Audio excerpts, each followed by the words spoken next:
Good day everyone. Mag-unbox and mag-test lang tayo ng mga units na order ni ma'am from Copies.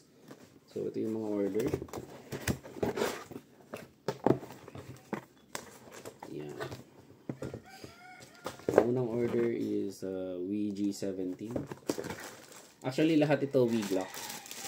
Magkakaiba lang ng model. Ito yung unit. I-unbox muna natin. Then, may kasamang back strap and pin. Yan. And then, WG17 na Force Edition. May kasamang thumb rest, tsaka pin.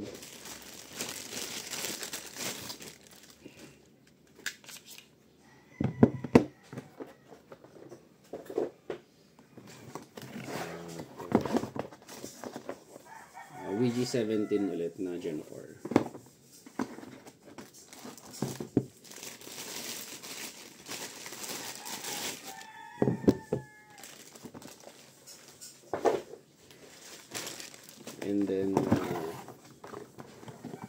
WG34 na Force Edition. Okay.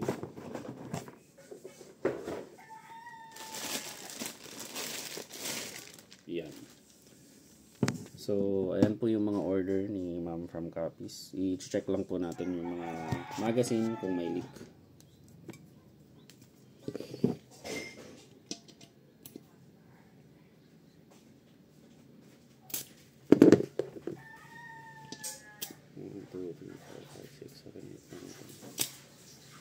Wala siyang leak.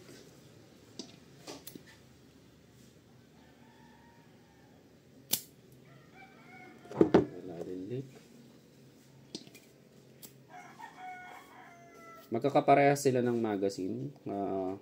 Cross-compatible sa lahat ng unit na to yung mga magazine. And mag-test tayo ng 5 shots each.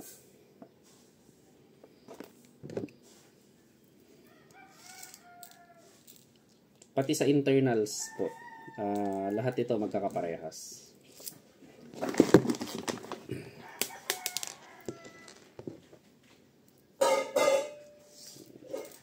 Ito 4 shots.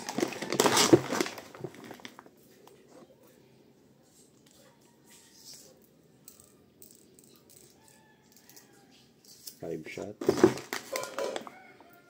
And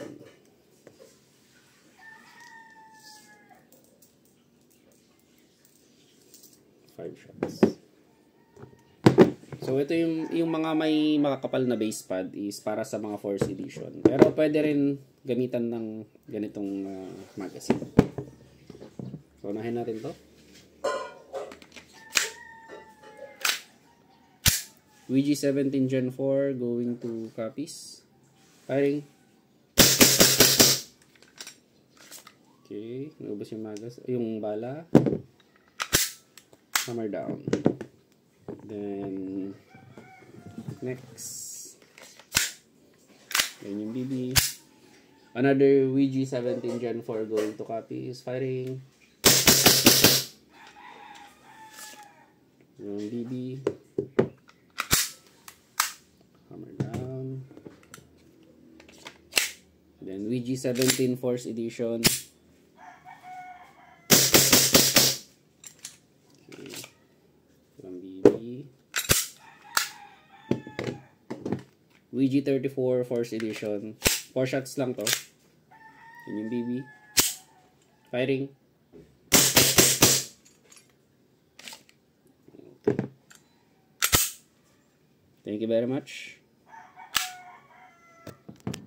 Tapos sila.